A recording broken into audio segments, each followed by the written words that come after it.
Welcome everybody, I'm Renee Brilhanty with Flying Proof, and this is video one of a series of videos for affordable airplane ownership, where we're going to talk about step-by-step process, ideas, pros and cons of how to have an airplane affordably.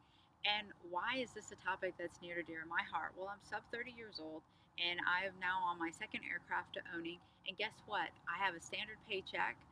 It's not super low, it's not super high, it's just kind of a standard American paycheck, and I'm able to do it and own an airplane. And my boyfriend has 4 aircraft, okay, and he's able to do it and do it affordably. We joke because his 4 are cheaper than my 1 that I have now. So how do you do that? People go, what? Yeah, you can, none of our airplanes cost more than what you would buy a car for, all right? So how do we I'll do be it? posting videos on affordable airplane ownership. Today's video is going to talk about our different options. Next video is going to be to LLC or to not LLC and the steps on that process.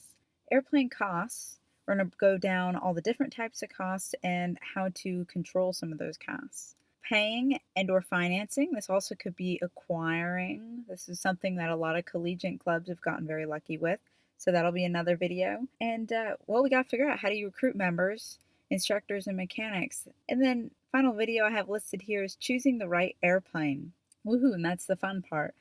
If you have any other comments, ideas for additional videos along this affordable airplane topic, then go ahead and comment on this video and we'll get that video going. At any moment in time, y'all, if you're like, hey, I'm here right now, I got to figure out how to finance this airplane, I'm not getting any good rates or any good loans, then go ahead and just message me and we'll start that mentorship program. I've been there, done that, and I'm here to help you out, all right? So don't hesitate on that. You do not need to wait months out to get the information. All right, so let's get started. Video one, what are some of the different options to make airplane ownership affordable? Well, we're going to go over kind of 4 primary ways, and one is you can do rental or instruction. You can make this aircraft part of a business or usage of a business, co-ownerships, and clubs. So those are going to be the 4 different options. In this video, we're going to go through each of them, some of the pros and cons of each, and how to decide what is going to be the best option for you. One option to making aircraft more affordable is having it available for rental and or instruction. This is generally something that offsets your costs with additional revenue here and there. Normally you're not actually making a profit. However, some people who especially own the airplane outright or have a low monthly payment and they have their aircraft associated with the flight school, they do tend to do well, and there are a number of cases that are making some extra money. So how do you do that? Well, if you have your own flight school, there you go. There's your answer. You can put it on your own flight school and you can manage that just as you would like. Uh, a lot of people don't own their own flight school, so you can do what's called a lease back. A lease back is an agreement that is between you, the aircraft owner, and the flight school. And it goes over everything. It goes over what you want the rates to be. It can go over what your instructor requirement is, what your solo requirements are for those who want to rent it. And it also go over generally you should expect to get some kind of a maintenance discount if they don't cover the maintenance completely. That's kind of case by case, but you should expect at least some kind of a maintenance discount if they have their own shop. You want to make sure you absolutely love this leaseback agreement. If you do not, I would kind of heed in trying to either adjust it or move on to a different option. Plus, you also have to think about it. Unless you're going to be the sole instructor, you're going to have other people piloting and commanding that airplane. So you kind of have to think that one through. Now, provided you can actually go and meet those instructors and pick them as you desire, but that's something that you have to consider is that other people are flying your airplane. People in aviation generally are very respectful, but at the end of the day, it's still like a rental car. So it's not going to be as respectful as all your blood, sweat, and tears just went into paying for this airplane and your whole paycheck's going to it. A renter is not going to understand that unless they've been there before, at no fault to them. So what about the other option? What if you don't want to go full swing and give up your airplane? Well, you can also just do it on your own, where you instruct if you're a flight instructor in the airplane, or you have it available for rental. This is something very commonly seen in the aerobatic world. You'll see people that, yes, well, you can use my airplane, I'll be your safety pilot, but you're renting the airplane at this competition and you can use it all you want. Sometimes people hand them the keys all together like a single seater. But when you do this, you really need to look at the operating costs, and we'll have a whole video breaking down that. But a lot of people, what happens is they go, oh yeah, just put gas in it, maybe give me $100, something like that. But in a lot of your airplanes, that doesn't actually cover your operating costs. So you really need to look at what does it cost to no kidding operate. They're high numbers. When you're talking the extra 300 series, you're normally talking somewhere between $400 to $600 an hour to operate. You're including your maintenance and all that other good stuff.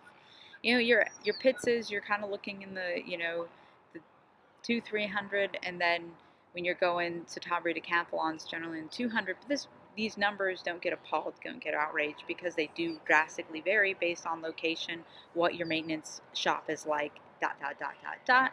So that does vary quite a bit. Now, before you jump right into thinking that rental and instruction is the best set for you, really make a call to the insurance companies. A reason being is insurance tends to go up quite a bit when you decide you're going to let other people fly it, even if you're instructing in it and you're the one in the airplane. So talk to a number of insurance companies and get some quotes. It's not uncommon to see your rate go up from $2,000, $3,000 all the way up to $8,000 to $12,000 because you're going to give instruction in it, especially if you're going to let other people fly it and do an open policy program, which you don't have to. You could do name policy, and you could probably, and I've known people to keep it under that same $2,000, $3,000 realm. But sometimes insurance companies are not cool about that. So make that phone call. And that is really when I say the hundreds of dollars of hourly costs. It's not just maintenance. Almost all of them is due to that annual insurance cost being so high. Second idea I'm going to talk about is using the aircraft as part of a business. We're not talking about that aircraft as being your tool to make money. This is not the air show airplane. This is not the airplane moving people and stuff. This airplane is being used in a business that has some other kind of service. So maybe you're using it for advertisement, doing cool tricks. Maybe you're using the aircraft to move you or move your employees to a location opposed to buying an airline ticket. So how does this make money? It doesn't really make money. It more reduces cost or helps you get reimbursed. So you're either reducing costs through taxes, you can get tax reductions.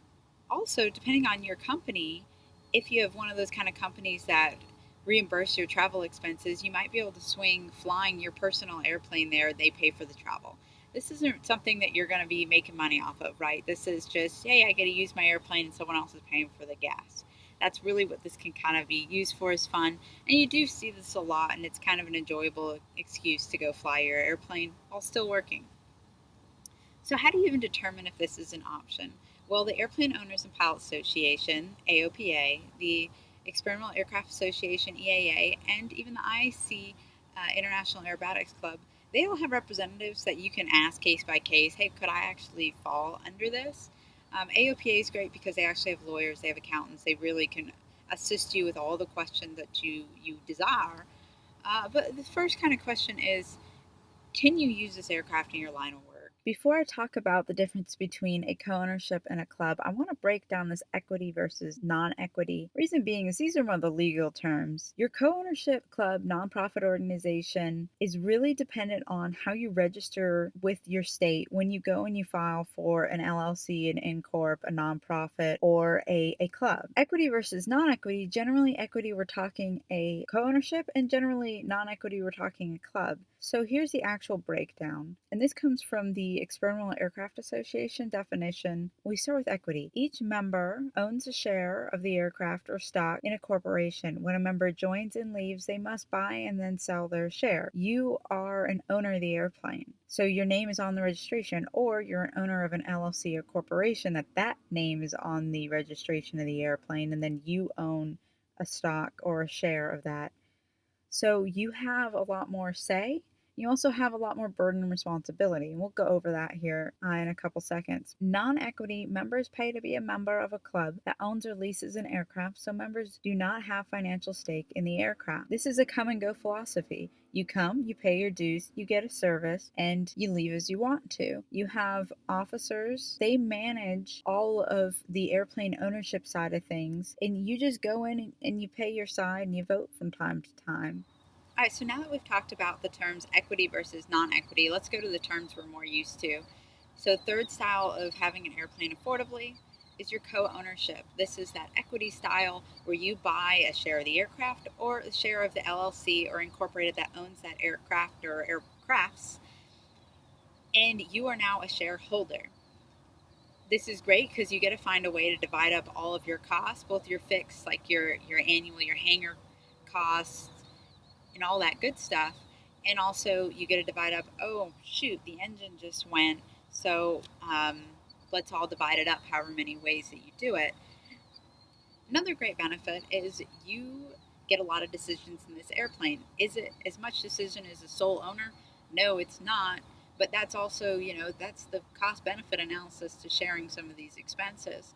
So, but you get to choose, if you want to change the paint of the airplane, if you want to upgrade the avionics, any of that stuff, you do get quite a bit of say in that, still with the co ownership. Now, something to consider, it's like a marriage. Whoever you're co-owning this airplane with, for better or for worse, you're going through this deal with them. So you really want to make sure you have a well-fitted co-ownership family. Now, co-ownerships, they can be very formal.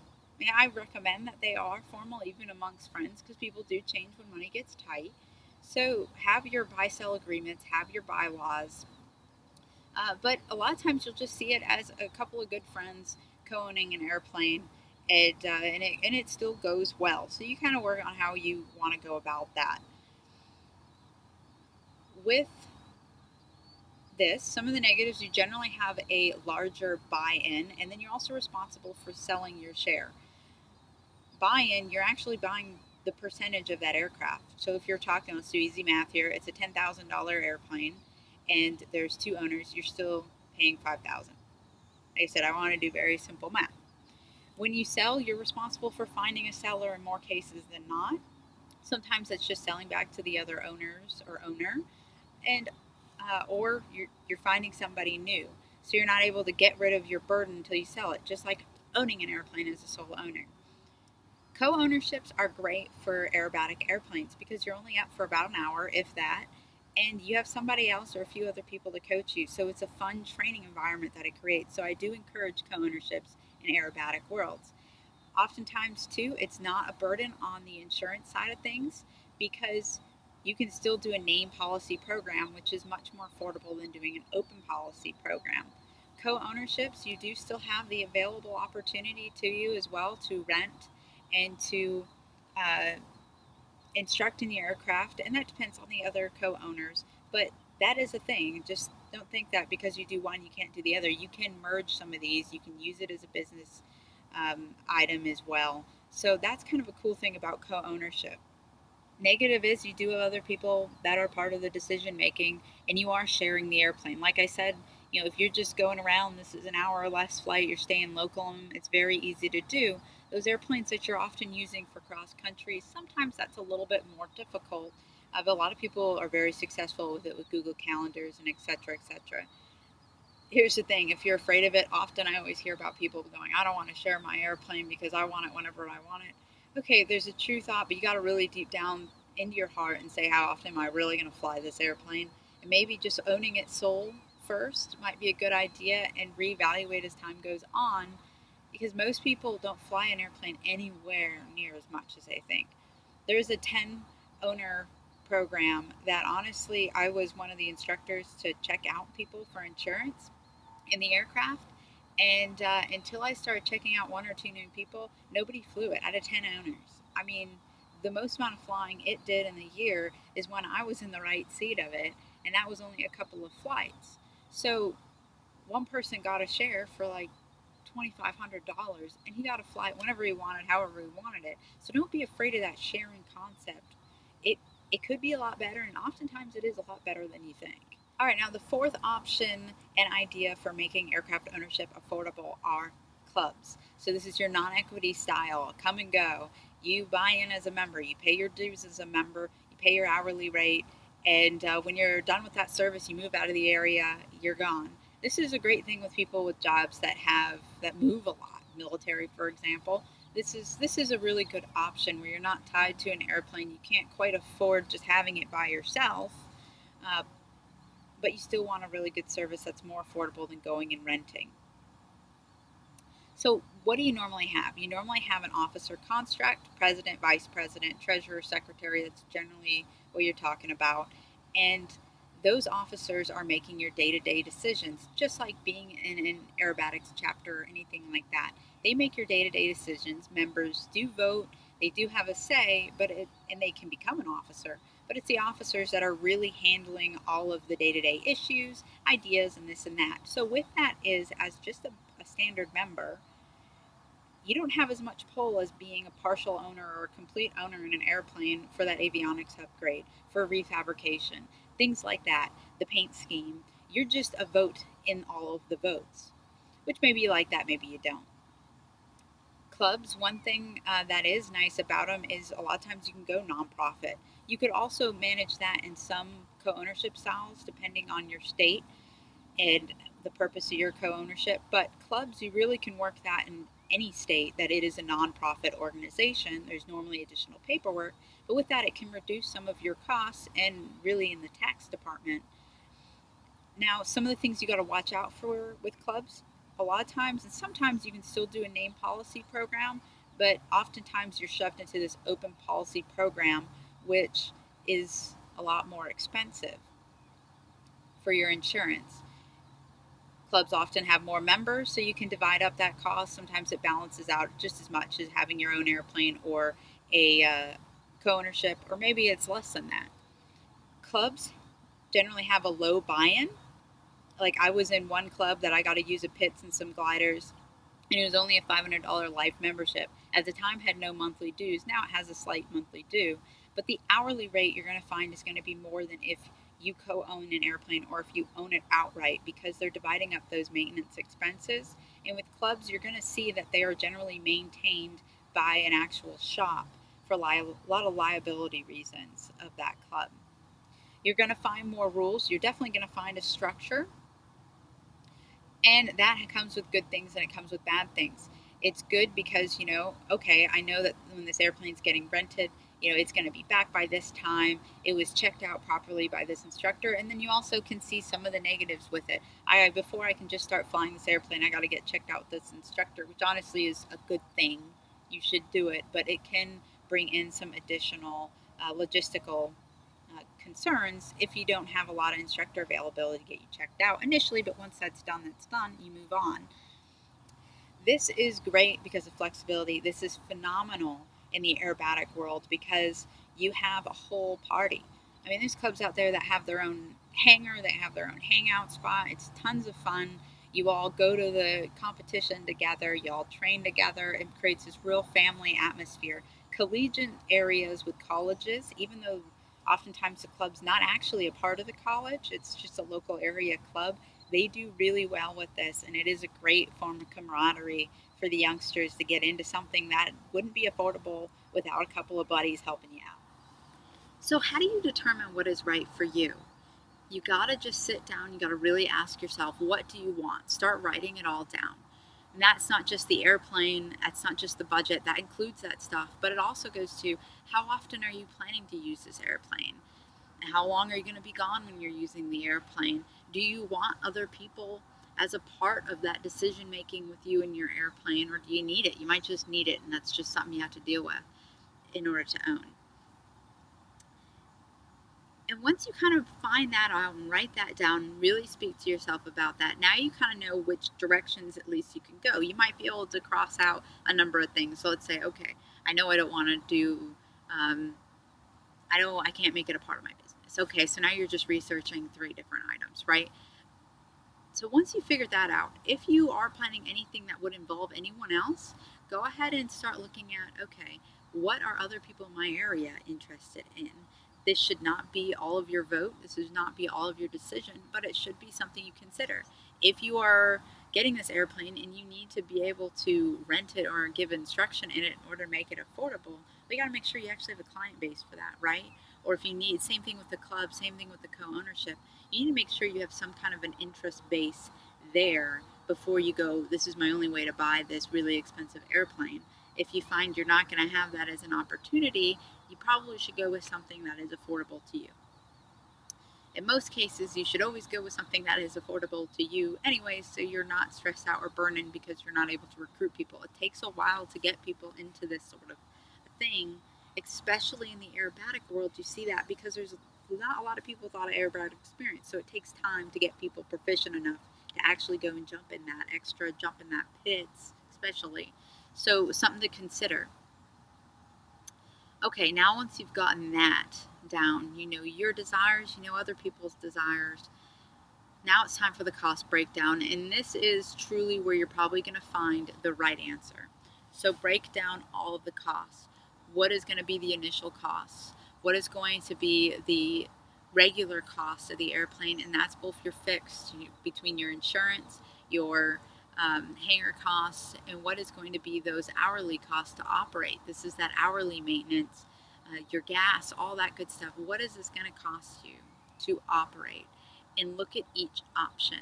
Look at how your insurance changes. That's going to be the big changer with all these. Look at how your insurance changes. Look to see if what the annual cost for having a club organization is within your state. Look into all those breakdowns, and we're going to go over those over the next few videos in the next few months. If you can't wait for that video to come out, you're always free to just contact me. Use any of my social medias to get a hold of me, or email or phone number, and we'll get a hold of you and start mentoring you through this process, because I know, once you got that bug in your mind, you want to go, go, go. All right, everybody, thanks for listening to video 1 of the series, Owning Aircraft Affordably. Next video, we're going to go into to LLC, Incorp, or to not, some of the pros and cons in that, situations where you have to, situations where it's better not to. So I look forward to discussing that with you all. Have a good one, and stay tuned. If you have any questions, comments, concerns, please go ahead and put those comments down. Well, everyone, keep flying, preferably inverted. See ya.